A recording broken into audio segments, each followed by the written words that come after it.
দুইটা উপর পার পরিমাণ সব পাবো, সাইরা লাভ নাই। চলো কবরে গিয়া কবরে নামে গেছে তিনি, মাথার দিক দিয়ে আরেকজন পায়ের দিক দিয়ে নাম না লাশটাকে কবরে শোয়াইছে। তার জামার বুক পকেট ছিল। আল্লামা মুফতি নুরুল্লাহ নব্বরুল্লাহ আমার কথা, এই ঘটনাটা বুখারীর ধরছে বলতে গিয়া বলছিল তোমাদের জামার বুক পকেট আছে কার কার? 350 ছাত্র ছিলাম আমরা দাওরা হাদিসে, একমাত্র আমি দাঁড়াইতে পারছি আলহামদুলিল্লাহ। আমি ছাত্র জীবনে বুক পকেট দিয়া আমি জামা পড়তাম। হুজুরকে মাশাআল্লাহ একজন পাইছি ইমাম সাহেব, আমার ইমাম সাহেব ডাকতো। ছাত্র জীবনে ইমামতি করতাম আর জামিয়াত পড়তাম। এটার মধ্যে একটা বরকত আছে, আছে না? ওনার বুক জামার বুক পকেটে কি একটা গুরুত্বপূর্ণ জিনিস ছিল, আইডেন্টি কার্ড অথবা এরকম কোন একটা গুরুত্বপূর্ণ জিনিস কখন কিভাবে কবরে পড়ে গেছে উনি বলতে পারে না। কবর দিয়ে যাওয়ার পরে যখন উনি এই জিনিসটা পাইতেছে না, গুরুত্বপূর্ণ একটা জিনিস পাইতেছে না, ইন্না লিল্লাহ পড়তেছে, ওনার মন, উনি বারবার মনের জিজ্ঞাসা করতে কোথায় পড়লো রে, কোথায় পড়লো, মন বলতেছে বারবার ওই যে কবরে নেমে লাশ হয়েছে ওইখানে হয়তো পড়ে গেছে। যাই হোক তিনি আবার ফিরে আসছে। এলাকার লোকদেরকে নিয়ে আলোচনা করার পরে এলাকার গণ্যমান্য ব্যক্তিরা বলেন চলেন আজকে তো কবর দিছে, আসেন যাই, আপনার জিনিসটা গুরুত্বপূর্ণ, দেখি পাওয়া যায় কিনা, একটু কবরটা মাটিটা কুইরা একটু দেখি। তখন এলাকার লোকজনকে নিয়ে কবরে গিয়া মাথার দিক দিয়ে কবরটা একটু কুইরা দেখছি এখান থেকে পাওয়া যায় কিনা। কবরটা কুইরে একটু ফাঁকা হয়েছে পরে ওই কবরের ভিতর থেকে মেশকা আম্বরের ঘেরান আসতেছে, জান্নাতি ঘেরান। একটু চাইয়া দেখি পুরা কবরের ভিতরটা ফুলের বাগান হয়ে গেছে, আর ফুলের বাগানে ওনার কাঠটা ফিরে গেছে। হাত বেড়ে নিয়ে নিল, নিশ্চয় লোকটা আল্লাহর ওলি। এটা কি আল্লাহর ওলি হবে? নিশ্চয়ই সে গোপনে আমল করে। জিজ্ঞাসা করতেছে লোকটা এমন কি আমল করতো আপনারা জানেননি? ওনার লোকটা আমল সম্পর্কে আমরা জানি না। লোকটা কৃষক মানুষ, কৃষি কাজ করতো, মূর্খ মানুষ, এতটুকু জানি, কোনো লেখাপড়া নাই, 5 ওয়াক্ত নামাজ কালাম পড়ে না। লোকটা নিশ্চয়ই কোনো গোপনে আমল আছে। আল্লাহ ওয়ালাদের কবর থেকে মেশকাম্বরের ঘেরান আসে। এটার আরেকটা বাস্তব প্রমাণ পাওয়া গেছে। উজানির হযরত মুবারক করিম সাহেব, বর্তমান পীর সাহেবের আব্বা, উনি ইন্তেকাল যেদিন করছেন আমি ওই এলাকায়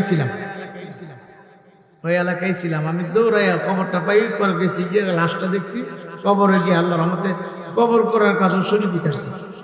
সাফলটা দিয়েছে আমার একটু মাটি করবার লেগে। সুবহানাল্লাহ, আল্লাহ কবুল করছে। ওনার কবর থেকে ইন্তেকালের 3 দিন পরে আবার এলাকায় যাওয়ার পরে শুনছি মুবারক করিম সাহেব উজানির হযরতের কবর থেকে মেশকাম্বরের ঘেরান আসছে। সুবহানাল্লাহ কইতেন না? তো বেচারার কোনো গোপনীয় খবর, ইবাদতের কোনো খবর পাই না। তো চলেন না বাড়ি যাই, বাড়িতে গেলে জানতে পারবে। বাড়ি যাওয়ার পরে একটা মহিলার খবর পাইছে, জিজ্ঞাসা করে তুমি কি এই বেচারার কি লাগো? কেমন ওনার মেয়ে? আচ্ছা তোমার আব্বার এমন কোনো গোপনীয় আমল তোমার জানা আছে? আমার আব্বা কোনো গোপনীয় আমল করছে আমি জানি না, আমি কই পারতাম না, করলে করতে পারে। আমি একটা আমল আমার বাবার প্রতিদিন দেখছি। কি আমলটা? কত কি আমল?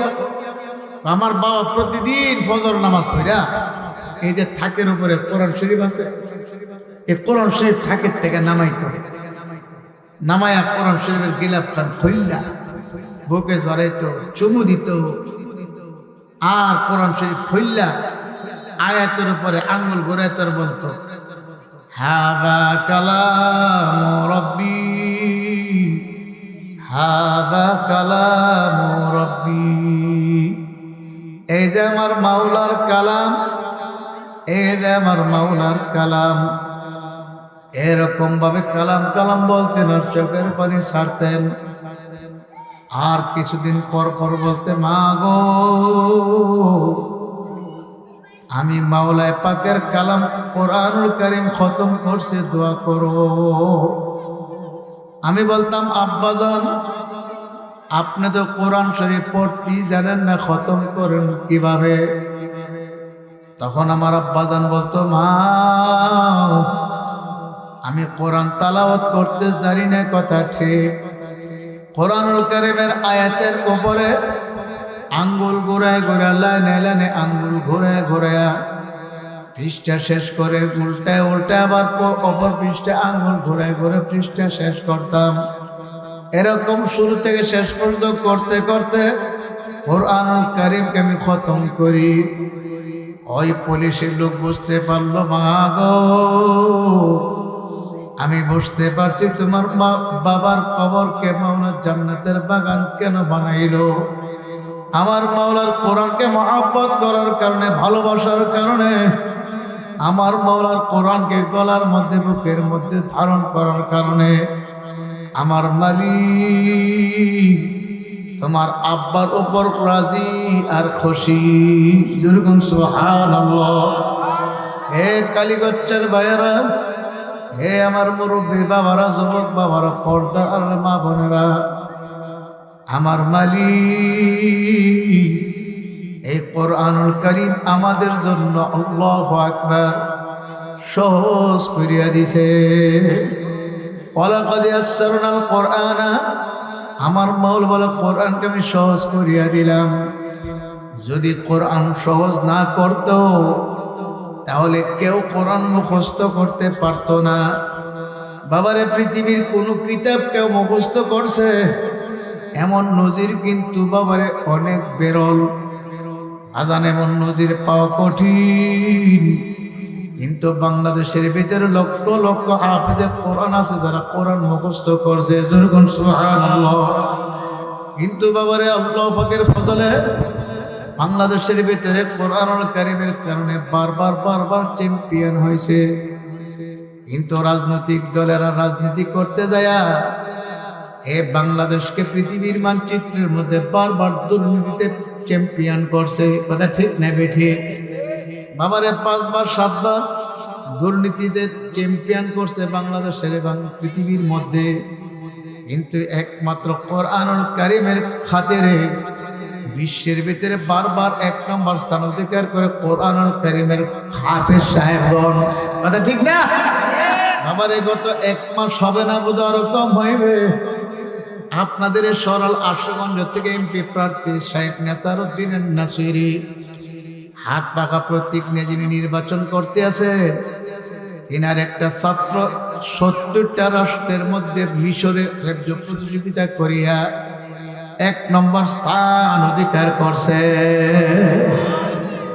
এ আল্লাহর বান্দারা, গত বছর একটা ছাত্র 123টা রাষ্ট্রের মধ্যে হেফজ প্রতিযোগিতা করিয়া ওই নেসারউদ্দিন নেসারি সাহেবের ছাত্র 1 নম্বর স্থান অধিকার করছে। যেরকম সুবহানাল্লাহ। এই যে হাফেজ গড়ার কারিগর, তিনি বারবার বারবার বারবার বারবার বাংলাদেশের বিশ্বের দরবারে 1 নম্বর করে অধিকার করতে পারছে। আমার মাওলার কোরআনুল কারীম এমন এক কিতাব, এই কিতাব যারা তালাওয়াত করবে, যারা তালাওয়াত শুনবে, যারা কিতাবকে দেখবে, চাইছে মহব্বত করবে, আমার মাওলা কোরআনুল কারীমের মহব্বতের খাতিরে তাকে আমার মাওলা মাফ করে জান্নাত দান করবে। সবাই বলেন সুবহানাল্লাহ। আজকে তার তিরুল কোরআন মাদ্রাসা, আজকে কয়েকটা ছাত্র হাফেজ হয়েছে, পাগড়ি তারা মাথায় ধারণ করবে। আজকে তাদের মাথায় পাগড়ি পরায় দেওয়া হবে। আর তারা যদি আমার মাওলাকে রাজি আর খুশি করে কবরে যাইতে পারে, আমার মাওলা তাদের মা বাবার মাথায় কিয়ামতের মধ্যে নূরের মুকুট পরাইয়া দেবে। আর হাফেজে কোরআনকে বলবো, রে হাফেজ সাহেব, তুমি যে রকম 10 জনকে চাও তোমাকে দায়িত্ব দিলাম, অনুমতি দিলাম। ইয়াশফাউ ইয়াওমাল কিয়ামাতি সালাসা, আল আমবিয়া সুম্মাল উলামা সুম্মাশ শুহাদা, আও কামা ক্বালা আলাইহিস সালাতু ওয়াস সালাম। আল্লাহর হাবিব বলে, কিয়ামতের ময়দানে 3 প্রকারের মানুষকে মাওলা সুপারিশ করার অনুমতি দিবে। 1 প্রকার নবী রাসূলগণ, 2 প্রকার হক্কানি উলামায়ে কেরাম, পীর মাশায়েখ হাফেজ সাহেবগণ, 3 প্রকারের শুহাদায়ে কেরাম যারা আল্লাহর রাস্তায় শহীদ হয়ে গেছে, দিন প্রতিষ্ঠা করার জন্য যারা শাহাদাত বরণ করছে। এরকম 3 প্রকারের মানুষকে কিয়ামতের ময়দানে আমার মাওলা সুপারিশের অনুমতি দেবে। হাফেজ সাহেবগণ সুপারিশ পাওয়ার অনুমতি পাইয়া 10 জন লোকের সুপারিশ করে জান্নাতে নিতে পারবে। যখন সুবহানাল্লাহ, কেমন 10 জন লোক? যে 10 জনের উপরে জাহান্নামের আগুন ওয়াজিব, জান্নাত হারাম। এরকম 10 জন লোকের সুপারিশ করে জান্নাতে নিতে পারবে। এক একজন আলেমকে মাওলা অনুমতি দিবে সুপারিশ করার। 10 জন না, 20 জন না, 50 জন, 100 জন নয়। হক্কানি আলেম যিনি আল্লাহকে রাজি খুশি করে কবরে যেতে পারবে। আমার আল্লাহ বলবে, আলেম আজকে তোমাকে সুপারিশ করার অনুমতি প্রদান করলাম। তুমি যতজন লোক চাও ততজন লোকের জন্য সুপারিশ করতে পারো। ইসফাতাস শাফা, সুপারিশ করার সঙ্গে সঙ্গে আমার মাওলা কবুল করে তার সুপারিশ কিন্তু বান্দাকে মাফ করে জান্নাত দিয়ে দিবে। হে আমার বাবারা, শহীদদেরকে আমার মাওলা অনুমতি দিবে। হে শুহাদায়ে কেরাম, আজকে তোমরাও সুপারিশ করতে পারবে, অনুমতি দিলাম। শুহাদায়ে কেরাম অনুমতি পেয়ে সুপারিশ করে জান্নাতে নিয়ে যাবে।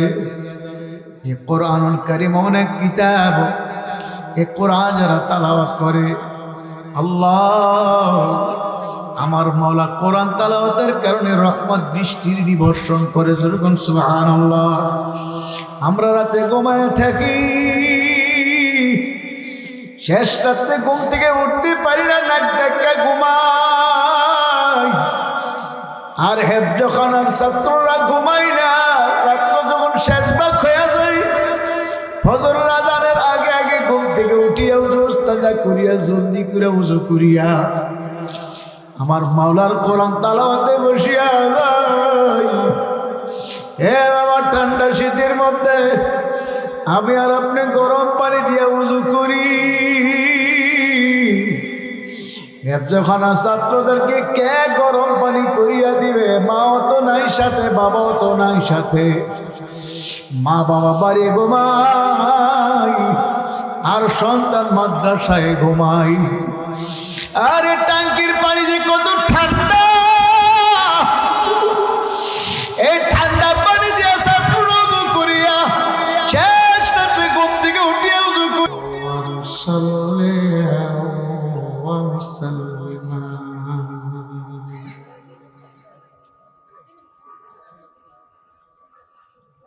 أما بعد فأعوذ بالله من الشيطان الرجيم.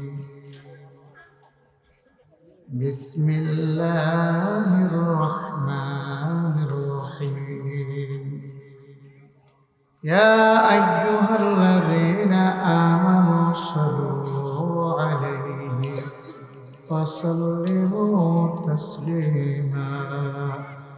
درود شريف پڑھیں. اللهم صل على سيدنا ونبينا وشفيعنا وحبيبنا ومولانا محمد صلى الله عليه وعلى آله وأصحابه وبارك وسلم.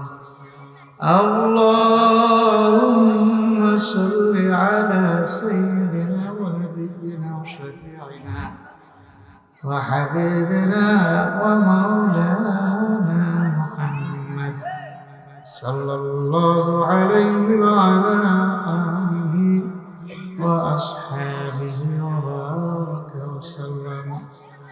أعوذ بالله من الشيطان الرجيم. بسم الله الرحمن الرحيم. إنا نحن نزلنا الذكر وإنا له لحافظون. صدق الله مولانا العظيم. لا إله إلا الله. لا إله إلا الله. لا إله إلا الله. لا إله إلا الله.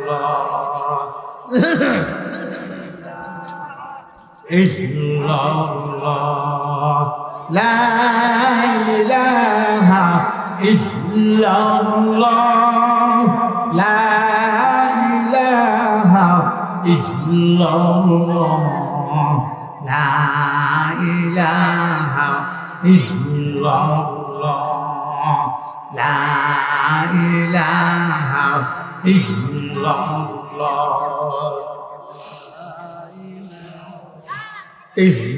illallah la ilaha illallah la ilaha illallah la ilaha illallah la ilaha illallah la ilaha illallah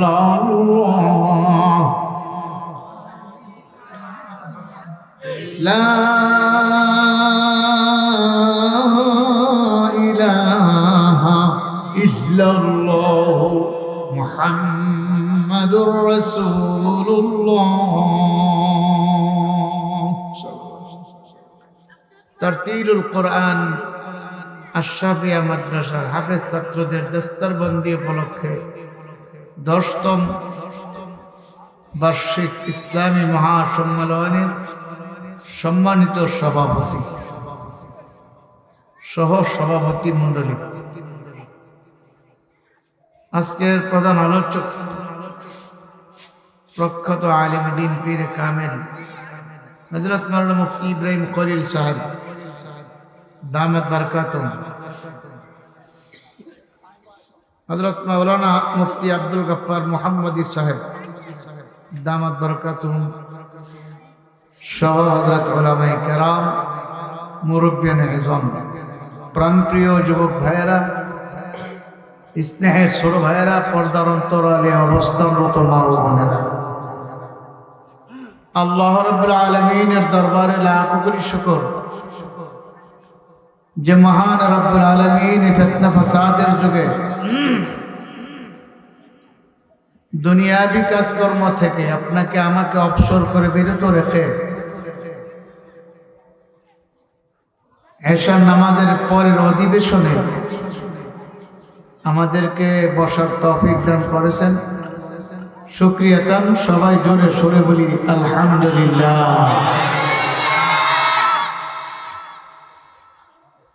মাগরিবের পর থেকে মুআজ্জাজ উলামায়ে কেরাম বয়ান করেছেন, আমার পরেও হযরত উলামায়ে কেরাম বয়ান করবেন।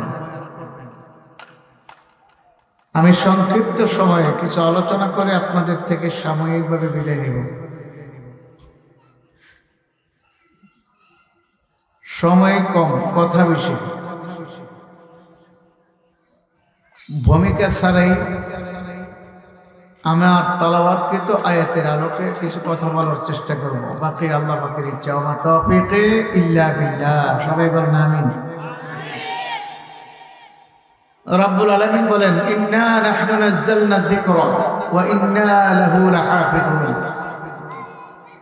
নিশ্চয়ই আমি আল্লাহ কোরআনুল কারীম নাজিল করেছি এবং এই কোরআনুল কারীমের হেফাজতের দায়িত্ব, সংরক্ষণের দায়িত্ব আমি আল্লাহ নিজেই নিয়েছি। সুবহানাল্লাহ। কোরআন নাজিল করছেন কে? আল্লাহ। এই কোরআন হেফাজতের দায়িত্ব আল্লাহ পাকের। আল্লাহ পাক কোরআনুল কারীম হেফাজতের দায়িত্ব নিয়েছেন বিদায় আজ পর্যন্ত কেউ কোরআনুল কারীমের একটা জের জবর নকতা এদিক সেদিক করতে পারে নাই। তাওরাত, জাবর, ইনজিল এই 3 কিতাবের 104 হানা কিতাব ও সাহিফা, এর মধ্যে 4টি কিতাব মাশহুর, তাওরাত, জাবর, ইনজিল, কোরআন। এই 3 কিতাবের মধ্যে পরিবর্তন রদবদল করা হয়েছে। এক দেশের ইঞ্জিলের সাথে আরেক দেশের ইঞ্জিলের মিল নাই, কিন্তু কোরআন এমন এক কিতাব যে কিতাবের মধ্যে আজ পর্যন্ত কোনো পরিবর্তন করার ক্ষমতা কারো নাই, কেউ করতে পারে না। কোরআনুল কারীমের একটি ছোট্ট সূরা সূরাতুল কাউসার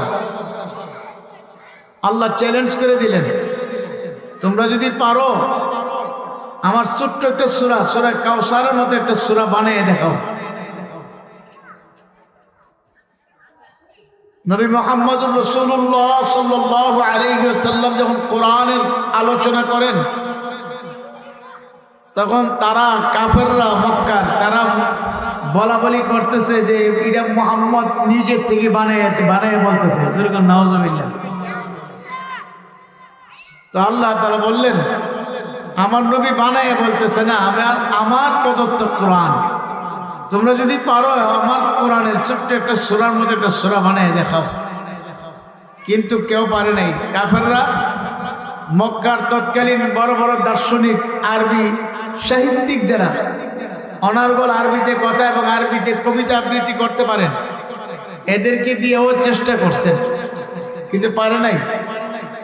ইন্না আ'তাইনাকাল কাউসার ফাসল্লি লিরাব্বিকা ওয়ানহার ইন্না শানিআকা হুয়াল আবতার লাইসা হাযা কালামুল বাশার। ওরা লিখে দিয়েছে এইটা কোনো মানুষের বানানো কোরআন না, এটা নিশ্চয়ই আল্লাহ প্রদত্ত কোরআন। সুবহানাল্লাহ। এই কোরআনুল কারীমকে যারা হেফজ করছে, মুখস্থ করছে, এরকম কয়েকজন হাফেজের মাথায় আজকে পাগড়ি পরায় দেওয়া হবে। হাফেজে কোরআনকে আজকে সম্মানিত করা হবে। এটা কোনো চারটিখানি কথা না, গোটা 30 পারা কোরআন শুরু থেকে শেষ পর্যন্ত মুখস্থ করা, এটা কোনো সাধারণ কথা না, অনেক বড় আল্লাহ পাকের নিয়ামত। কথা ঠিক না? আজকে যাদের মাথায় পাগড়ি পরায় দেওয়া হবে, কাল কিয়ামতের ময়দানে অসংখ্য মানুষের সামনে আল্লাহ তার নিজের হাতে, নিজের কুদরতি হাতে তাদের মা বাবার মাথায় আল্লাহ নূরের মুকুট পরাইয়া দিবে। কি আজীব! কোরআন এমন এক কিতাব যে কিতাবের সাথে মাসের সম্পর্ক হওয়ার কারণে মাসের দাম বেড়ে গেছে, ঠিক না? সবচেয়ে দামি মাসের নাম কি? রমজান মাস। সবচেয়ে দামি মাসের নাম কি? রমজান মাস। এই রমজান মাসের দাম ইজ্জত বাড়ছে কোরআনের কারণে। রমজান মাসে কোরআন নাজিল হয়েছে। সবচেয়ে দামি রাত্র হলো লাইলাতুল কদরের রাত্র। এই রাত্রে কোরআন নাজিল হয়েছে। সুবহানাল্লাহ। সবচেয়ে দামি নবী হলো মুহাম্মদুর রাসূলুল্লাহ সাল্লাল্লাহু আলাইহি ওয়াসাল্লাম। এই নবীর উপর কোরআন নাজিল হয়েছে। সুবহানাল্লাহ। সবচেয়ে দামি উম্মত হলো উম্মতে মুহাম্মদী। উম্মতে মুহাম্মদী কোরআন তেলাওয়াত করে। সুবহানাল্লাহ। প্যারা হাজিরিন, রাসূল করিম সাল্লাল্লাহু আলাইহি ওয়াসাল্লামের হাদিস, খায়রুকুম মান তাআল্লামাল কুরআন ওয়া আল্লামা। তোমাদের মধ্যে সর্বোত্তম ওই ব্যক্তি যে ব্যক্তি নিজে কোরআন শিক্ষা করে এবং অপরকেও শিক্ষা দেয়। সবাই বলেন সুবহানাল্লাহ। যে কোরআন শিক্ষা করে এবং অন্যকে শিক্ষা দেয়, তারা দুনিয়ার সমস্ত মানুষের মধ্যে উত্তম। সুবহানাল্লাহ কইতেন না?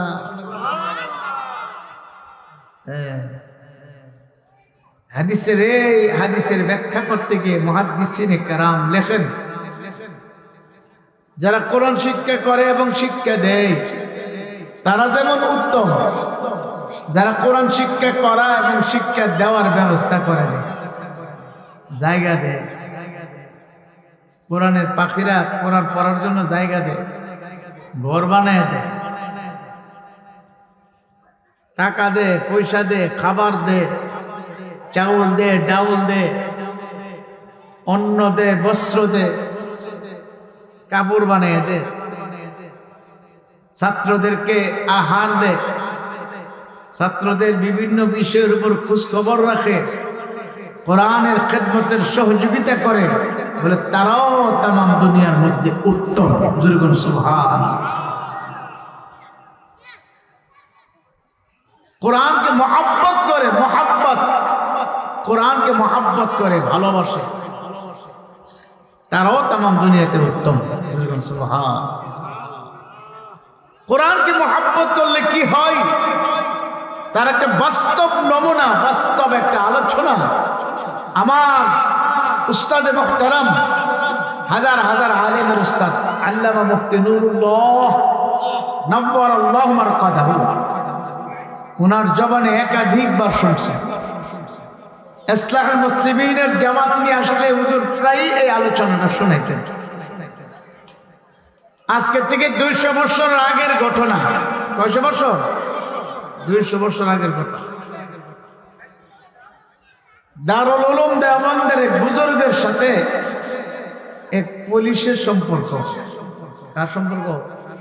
পুলিশ। ওই বুজুর্গের সহবত থাকতে থাকতে পুলিশের মধ্যে আল্লাহওয়ালাদের চরিত্র, বুজুর্গানে দ্বীনের পোশাক, নবীওয়ালা লেবাস চলে আসছে। সুবহানাল্লাহ। এখন তার দেখলে কেউ পুলিশ কনা, দেখলে কেউ হুজুর, আলেম, মাদ্রাসার ইমাম, শিক্ষক, মসজিদের ইমাম মনে হয়।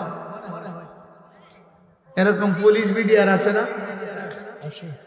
5 ওয়াক্ত নামাজ পড়ে, লম্বা দাড়ি রাখছে, লম্বা জামা পরে, চরমনার হযরতের অনেক মুরিদান আছে, প্রশাসনের দায়িত্ব চাকরি করে, কিন্তু এদেরকে দেখলে মানুষ মনে করবে না এরা পুলিশ, র্যাব, আর্মি, বিডিআর, বুঝবে না, এরা মনে করবে যে হুজুর।